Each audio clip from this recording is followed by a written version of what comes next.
A ballerina's perspective, from performing with New York City Ballet and Alvin Ailey American Dance Theater to publishing poetry books and mentoring kids and teens. Join us in a weekly discussion with experts to gain mental health clarity and achieve growth and moral consciousness. Give our show a 5 stars, comment, share, and come along for the ride. Welcome back to another episode of the Growth, Grace, and Gratitude podcast. Today we have Peter Bailey, president of the Proudy Project, a TEDx speaker, global strategist, and author of The Epic of You. He helps people apply the heroic journey mindset to everyday life. So thank you so much for coming on the podcast, Peter. So excited to learn more about your work. Oh, delighted. All right, thanks. And I love what you've done with, the growth, the grace, and the gratitude. So it's an important series of things to get out there to everybody. Yes, that's so true. I kind of came up with this title as a process that I was going through myself. It's like you can't grow without having some grace for yourself and also gratitude for your journey, because I feel like it's such a spiritual and integrative kind of journey of just growing and evolving and healing. And I think if you're missing one of those elements, it might feel like not fully integrated into your full self, if that makes sense. Yeah, no, I agree 100%. That's terrific. And when it comes to the hero's journey, I think that's an interesting perspective, the heroic, the kind of like going through a solo experience. For people who are kind of new to this or who are just coming on this term, what is it and what inspired you to go on this kind of soul expansive experience and write about it? Yeah, great. So if they're not familiar, Joseph Campbell was a professor and philosopher, and they may have seen his Power of Myth series. So he has looked at all the cultures around the world, Ari, and said, gosh, there seems to be a story thread through all of these of somebody who comes to town, a stranger, and changes everything. Or a person like you or I go off to do a big event or experience or a challenge, and then we come back changed from that to our little community. And it's actually a circle. And if you can look at the stages of the circle, there's a place where you are when you start. And I'll just walk through it briefly, but we can certainly go back through questions.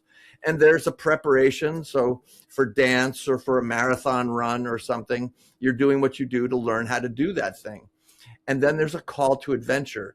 Join the New York Ballet, get into journalism, move to California, you name it. And then you have to sort of decide, do I want to do that thing or not? And if you decide to, then you sort of bump into these last barriers, and Joseph Campbell calls them the guardians of the gate. And they kind of hold you back and say, are you sure you want to do this? Are you really ready right now for this experience? And when you say, yes, doggone it, I am, and you push through, of course, that's when the curtain fades, the lights drop, mic falls off, everything falls apart, and you realize, oh, this is so much harder than I thought. And you go through that hard period, what Joseph Campbell calls the road of challenges, and that's different for everybody personally and professionally. But if we stay with it, there is an accomplishment, there is a gift, there is something like climbing the mountain and seeing the sunset, or the thing that you got from that experience. And of course, we come back from the bottom of that circle and we can't wait to tell people about it. And we're kind of in our heads a little bit. And what do we slam into? The guardians of the gate again. And they kind of push you back a little bit and said, so you think you're so smart now? What have you really learned? And you're like, whoa, wait, and it does sort of ground you so that when we re-enter in that top half of that last part of the circle, what have I really learned? How am I different? How have I changed? And then just last piece to add to the circle, outside the circle at all 4 quadrants are what Joseph Campbell calls allies.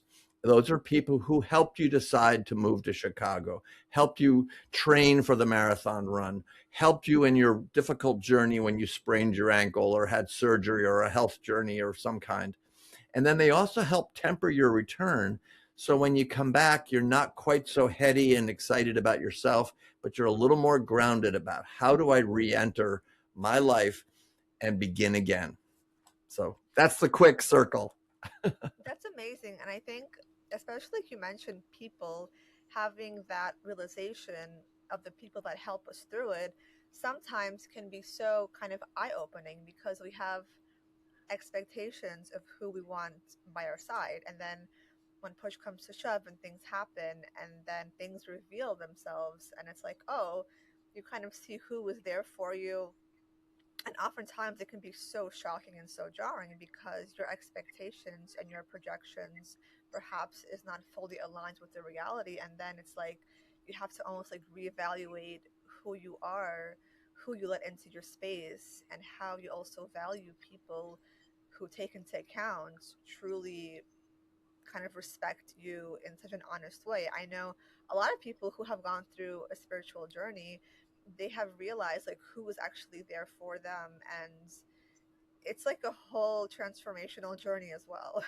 Oh, totally. And I love that you went there. You know, the depth of this circle, it's like an onion. You know, you can go through it on the superficial level, but like you said, you're counting on these allies and they disappear. The people on your cancer journey who you thought were going to show up and be your buddies through the whole thing, they disappear. And other people who you never would have expected show up for any of those experiences that you're going through. And it's really grounding and galvanizing, as you said, to think, who are my people? Who? And then having gone through that a couple of times, you and I, Ari, get to be allies to others.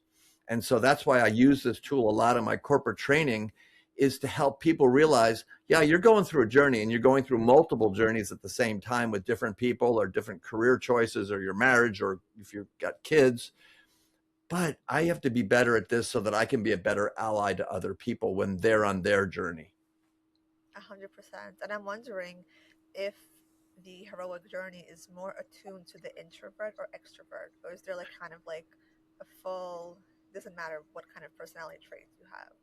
Yeah, you know, I actually think it applies to everybody. And I also want to make sure your listeners know it doesn't mean you have to climb Everest to be a hero. You have to cross the Sahara Desert on your own. I look at, you know, points in my life when I was a single parent and I had two kids after school trying to entertain them. And I took the clothes to the laundromat and I put the clothes in and we're doing coloring books and that kind of thing. And then you change the washing machine to the dryer and you're entertaining them again. And then you take the clothes out of the dryer and they're still wet because the dryer's broken. And so now you got to take your two kids who are getting a little restless at this point and those wet bags of clothes in your car in January in Minnesota, freezing, stringing them about the apartment. You know, those are heroic moments. So my heart really goes out to people who are single parents, who are working hard jobs, who are doing two jobs. You know, that's the heroic work I'm talking about, is to recognize when somebody decides to stop drinking or to enter a relationship that's a challenge, but they know it's the best thing for them, or to leave a relationship that's not a good one for them. Those are heroic choices. 100%. It's so true. And when it comes to knowing your call and wanting to go after your call, how can people be attuned or take note of something that's actually new, and maybe they're a little bit fearful of just going out there and starting something brand new?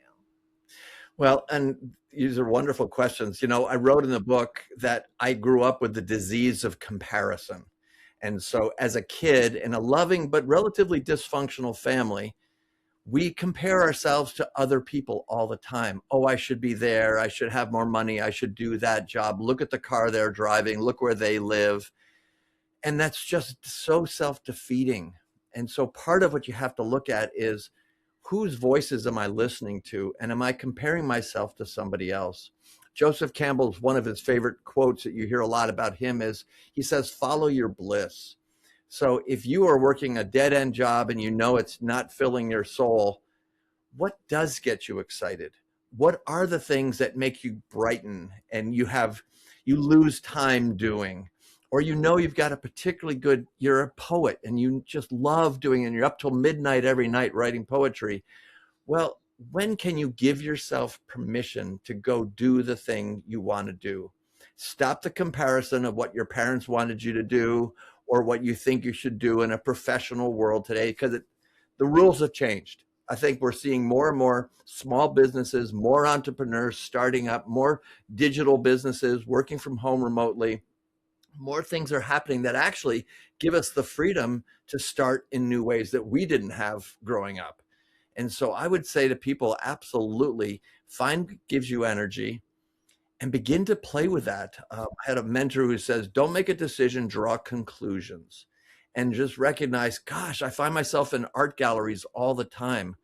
Maybe there's something to this. Or I'm drawn to working with animals all the time. Maybe there's something to this. What do I need to do to follow that path? If you're following someone else's path, it's someone else's path. What is your path? That's very inspirational. And for sure, what brings you back into your own flow of routine? Sometimes we have these habits or things we love doing that bring us so much groundedness and fun, and we wouldn't even think that it's something connected to our calling, but it's so true. Like, I remember my friend who was looking at her career, and she just started doing like Sudoku and realizing she's so good at it. And she just kept doing it for fun and realized that it connected to her love for math, for finance. So it's like these puzzle pieces helped just because she loved doing these. There is something about allowing yourself to have the joy and fun as like a child would, and that joy can actually spread into something valuable and productive for a career for sure. Absolutely. And I think too often our past lives diminish us. We tell narrative about why we can't do that thing. And the reason I titled this The Epic of You, it's not the epic of Peter, it's the epic of you. What is it about your choice with dance or going to journalism, Miami and New York? And what are the things that made you make those choices for you, to be your best self, to lead those things? And I really would love people to go back in their lives and sort of look at the video store, the videos of everything that happened and say, what are those things that made you who you are? And some of the painful things that I talk about in the book, I didn't want to talk about. I mean, I sort of hid those and I talked about those being the bad things and these being the good things. But part of my reframing in the book was to say, wait, some of those painful things gave me honey to my heart or made me compassionate. And those other painful things, they gave me what I call strength to my sword arm. And they gave me resilience and fortitude and tenacity. Those are the things that everybody has. Every chip off the diamond gives it a new facet to bring in more light. And you are uniquely, I love your last name, Bliss, because my license plate is Create. I think it's back here. And where to go? There it is, Create.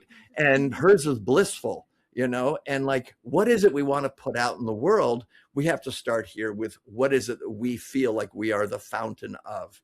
And it takes a little digging to figure out, what am I uniquely good at? What am I innately good at? Not that I'm going to go study to be something, but what have I already noticed I've done all my life? And let's just do more of that. 100%, that is so true. And even when you're not sure of it, I feel like that is where you're in the void. And in the void, there is some kind of stoicism that is building up. There's some kind of a discipline building up there. Like you mentioned, when I was choosing ballet again and again and again, that was the discipline that kept driving me. That was the driving force. It's not that I was amazing every single day at ballet, but I just kept going back to the ballet bar, putting on my pointe shoes day after day, knowing that it gave me the rewards of feeling value and feeling like I was challenging myself to the point that made me feel fueled and excited and motivated to learn a new variation, a new choreography, to perform, to perfect. So, yeah, there is something so beautiful about even the confusion and the void where you feel like it's not perfect and there can be chaos within, but you're still kind of experiencing the journey of your passion. If you're ready to shake off that daily stress, come join us for online beginner, adult, ballet, and yoga classes each week to connect with the flow of movement and the art of ballet into perfect synergy. Come as you are and learn to love your body a little bit more and gain strength and flexibility with each class. All are welcome. Sign up at Ballet Arts Movement podpitch@gmail.com. First class free. Podpitch is the first and only software that finds, writes, and sends pitches to podcast hosts from your actual email address. Podpitch will make sure you get podcast bookings, guaranteed. Link in the description of the podcast. ClickFunnels easily build any type of online business and sales funnel in record time, no matter what your product, service, or niche, without any tech design or experience whatsoever. Try the ClickFunnels 14-day free trial. Link in the description of the podcast. And Right. not to be confused with burnout, can you explain more about like how to know if it's like burnout and not to keep going if it feels like you're hitting a wall?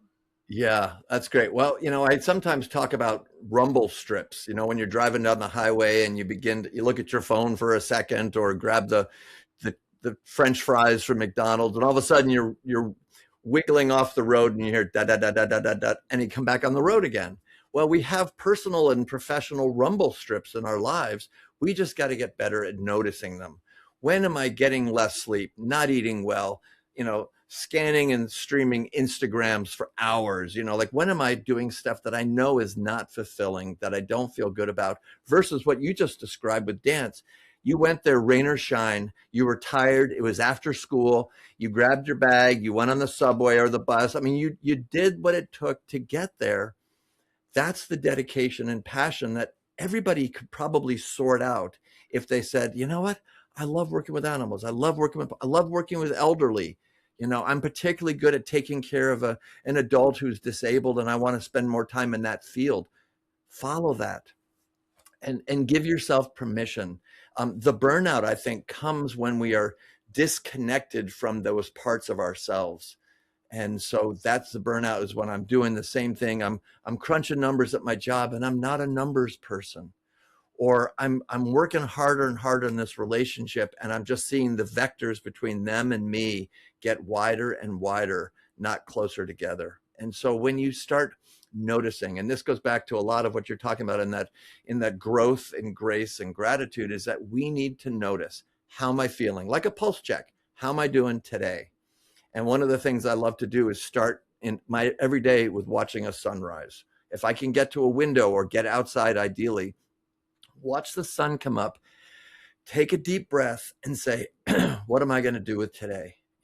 And my kids, when they hear this, they'll laugh because I have a phrase, another day in which to excel, and it's like, thanks, Dad, yeah. But it's true. It's like, we got one day and maybe we don't even have till the end of the day. But why not start today with what's the most I can do to be true to what I love doing? So it does come down to noticing, and there's so many distractions that keep us from noticing. We just have to step back for the. And I know you've got a number of podcasts around meditation and yoga, and just finding the mindfulness. This is kind of a mindfulness practice, is to go back into your life, look at the good stuff and the hard stuff, and say, who am I at my core, and how do I make better choices going forward?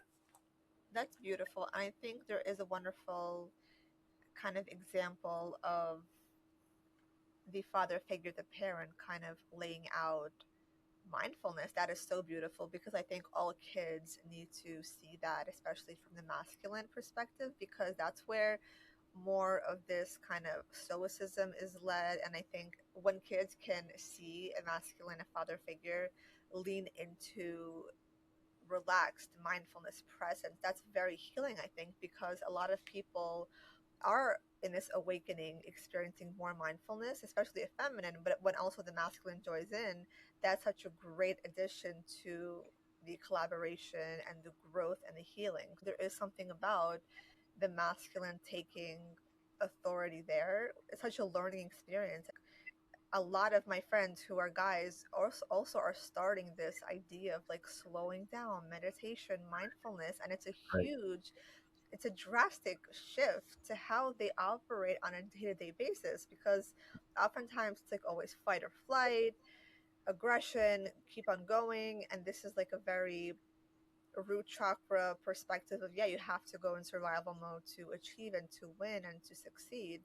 But if you can continue to be on that path of succeeding, but also kind of peel back the layers of mental health, I think it's really it adds a layer of such a beautiful kind of like humility, but also healthy kind of attachment styles, and this really healthy perspective of being present. And I think that's where relationships blossom as well. So it's a great shift, especially for the masculine out there as well. Well, well, I love that you said that because, and I really attribute a lot of this shift that people are making to some of the work that Brene Brown put out into the world in her TED Talks, where she said, you know what? How many of you think vulnerability is weakness? And everybody said, yeah, we think it's weakness. She said, vulnerability is not weakness. It's the birthplace of creativity and innovation. And so I think we're seeing more and more, even in the corporate work that I'm doing with companies around the world, how do we help leaders say, I don't know? Or help them work more collaboratively. I think we get very protected and defended when I think I'm the boss and I have to make the right decision. I'd be terrified. I'm not going to make the right necessarily if I'm operating in a vacuum. The more information I can get from other people to share and begin to come up with a solution, I'm going to have to be vulnerable and ask for that. And we're seeing that that is the shift in nonprofit leadership and corporate leadership today, is to become more of the vulnerable leader of, you know what, I'm not sure what to do here, Ari, what do you see? And I'm asking, not just to throw it out there and not listen to what you're saying. I'm going to ask, what do you see that I'm missing? In fact, that's a great piece to even have leaders use going forward from this call, is ask people two things. What's present that you love, that you see that's going well, and what's missing? Not what's wrong or broken or who's to blame, but what's missing, that if you had what's missing, we'd be even more satisfied and excited and empowered. If you put it up there and sort of in an objective way of what's present, what's missing, and go after what's missing, we're all on the same team to bring that. It doesn't have to be me in a paternalistic manager type of way. And I'm seeing shifts. In fact, I teach that with corporate groups, help them make that shift to being much more of a vulnerable, listening, ask questions, not tell mode. That's amazing. I think through vulnerability, especially in the leadership roles, that takes courage for sure, but that can also lead to really great things happening. I know when it comes to dance and ballet, and we have a choreographer coming in, it is really beautiful when they can also be more collaborative, and in a way, when they see their own strengths and they can also see their own weaknesses, they can also kind of parallel that to the dancers, and then ask the dancers as well, because then when you start a collaborative relationship, you begin to see like a higher perspective, and you begin to see more depth and more for the strength is built up when it comes to anything. So in dance, we're going to have a stronger piece and a Right. more bonded piece, a more piece that is opening up intimacy and connection, because everybody is kind of tuning into each other, their strengths, their weaknesses. There is an awareness going on. There's like the seeing of beyond the veil. So yeah, there is a lot to say about vulnerability and how that can open the doors to stronger successes.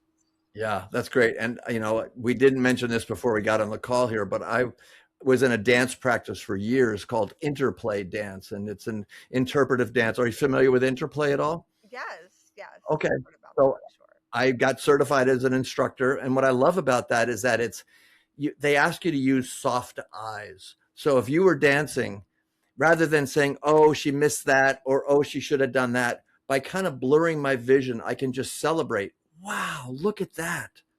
And you become much more appreciative of what you're seeing rather than critical. So I bring that terminology to my leaders too and say, can you lead with soft eyes? Yes, they missed this, this, and this, but look what else they're doing. What are the other ways you can lead your people with a softer eye, more appreciative leadership style? And I took that from dance, which is really fun. That's amazing.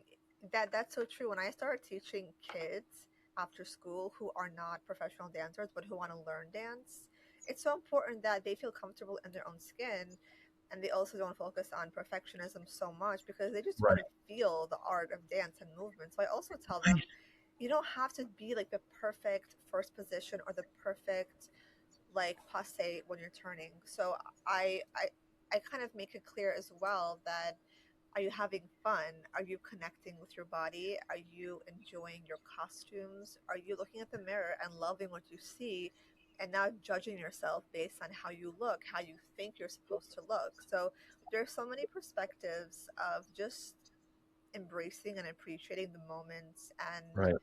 as long as you're doing the best that you can with the information you're given, I feel like that makes the best leaders, because they take accountability. And I think a good leader is somebody who takes accountability and who makes sure that everybody is involved and they are just doing their roles. Well, I love hearing that with you as a dance instructor. It makes me want to be, I wish I had instructors like you, because looking for the fun, are you enjoying the costume? Are you laughing? Let me see that smile. I love the radiance of your smile. When you call that out, more of that comes forward. And I think that's fabulous. Um, Too often, I think we get caught up in the judgmental sports, and gymnastics is kind of one of those. There's a perfectionism to ballet and to gymnastics that can suck the soul out of people enjoying doing that. So where can we become, certainly in the younger years, really encouraging of the movement, like you said, and the joy? You know, I was going to write a piece about Alysa Liu, I was who going to just, bring it up. I mean, what a contrast between some of the other Olympians who were crushed at the end of their dance because of a slip up. I mean, they're dancing on ice. You're bound to fall. The fact that they don't is amazing. But to see her go there with such joy, I got choked up. I told my wife, I have to watch this again just to see joy personified, because that radiance, if we could capture that and do your job as a bus driver, do your job as a teacher in an elementary in an inner city school with that joy, what energy would we attract by doing that? And so, how can we begin to not put happiness further out, but be that now, and then see what ripples forward because of that? That's so true. And yeah, I just loved her journey and all her interviews. Just when they're asking, "Are you nervous?" She's like, "Nervous for what? I am so Yeah, happy to be here." And right. there's nothing to lose. And just that perspective is so eye opening, because there's so Yeah, many gives ice me skaters goosebumps. there who, yeah, Yeah, like they were so nervous, and they were so, the pressure was really building, and she was just like free as a bird, having so much joy. And I think her journey of kind of like retiring, coming back, maybe that was part of her hero's journey, where she had to kind of like yeah, figure out how to go through something so challenging, because at that right. age, if you kind of retire, it's probably very difficult to come back, because your body is I'm sure. changing, and every jump and every time you go on the ice, you're building more routine. And if you kind of lose that, I imagine it could be so hard. But when she came back, it looks like it almost, her soul expanded beyond, and her performance showed that. It's such a beautiful testament to choosing joy, and also to not being so obsessed with winning, which is interesting.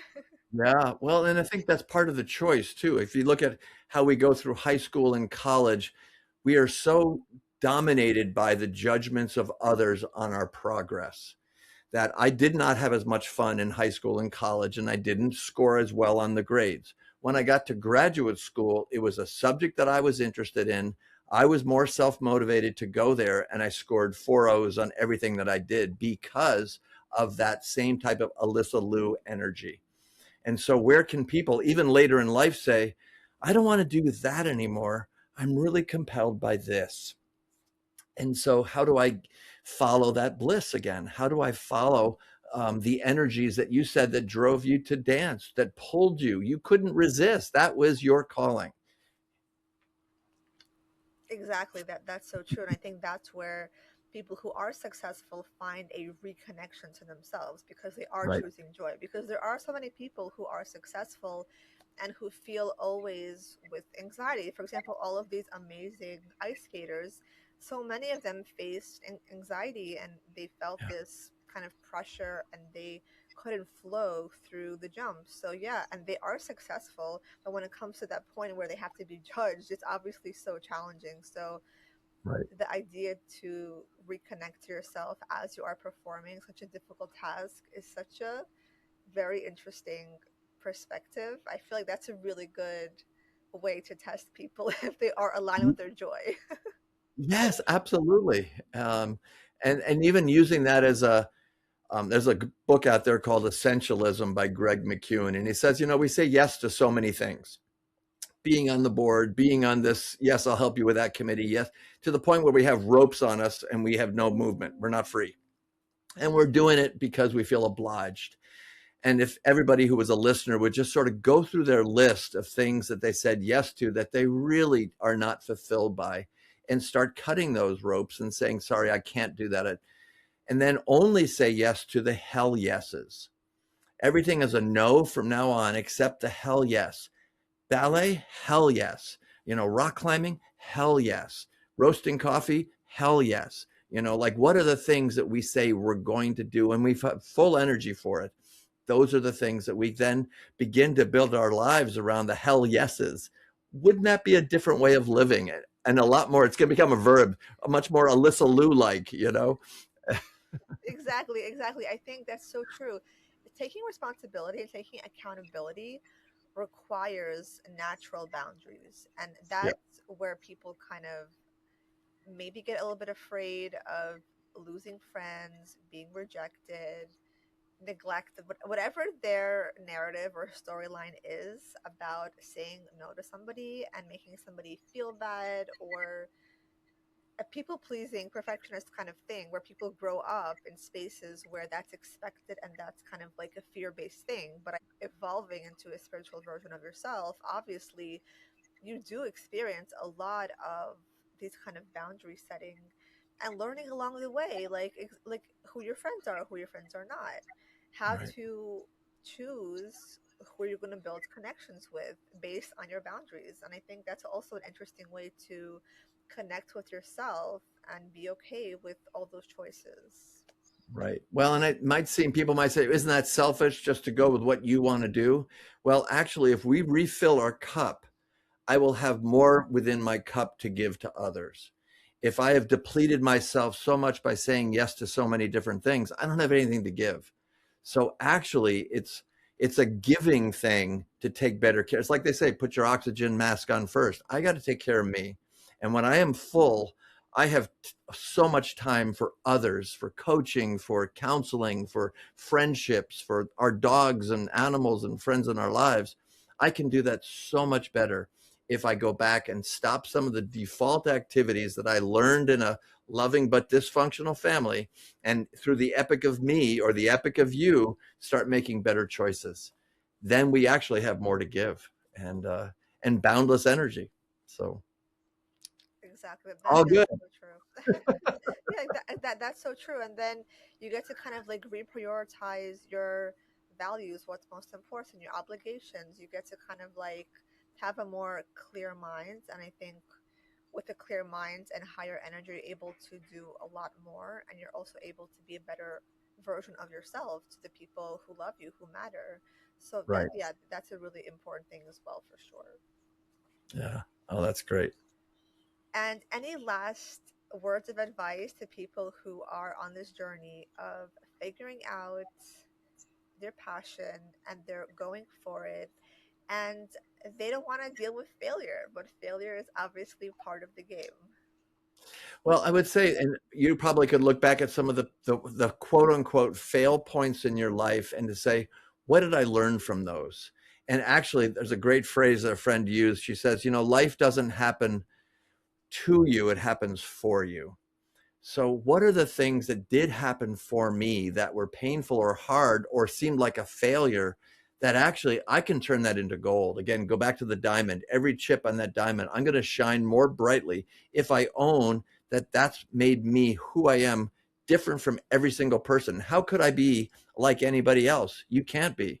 In fact, it's better that you're not a bad version of someone else. You're just a really good version of you. So go build the good version of you. So beautifully said. I love that. And where can people connect with you and get your book and see all of your content? Oh, well, thank you so much. My website is peter-bailey.com. And I've got my TED Talk there. I've got a number of podcasts. I'd love to put this podcast there afterwards. I've got articles. Um, And as I build that website, I'm going to have material you can download. And I've just finished the Audible book, pretty close to getting that up there as well. So, and the book is there, and you can buy it on Amazon. You can buy it in Barnes and Noble. But I want to do a shout out for independent bookstores. It's got a link to go to an independent bookstore also on that website. So it's peter-bailey.com. And thank you, Ari. I love the fact that you're doing this with so many cool people. Thank you so much, Peter. Yeah, it was such a wonderful conversation. I'm sure our audience is going to be very motivated and inspired to go on their own journey and to reframe their own paths to allow themselves to fully embody their best version of themselves and just go towards their passion and embrace every part of it. Excellent. Love that. And then they do that so they can help others do theirs. So it just pay it forward.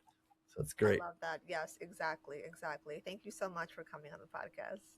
Thank you, Ari. Appreciate it. Loved it.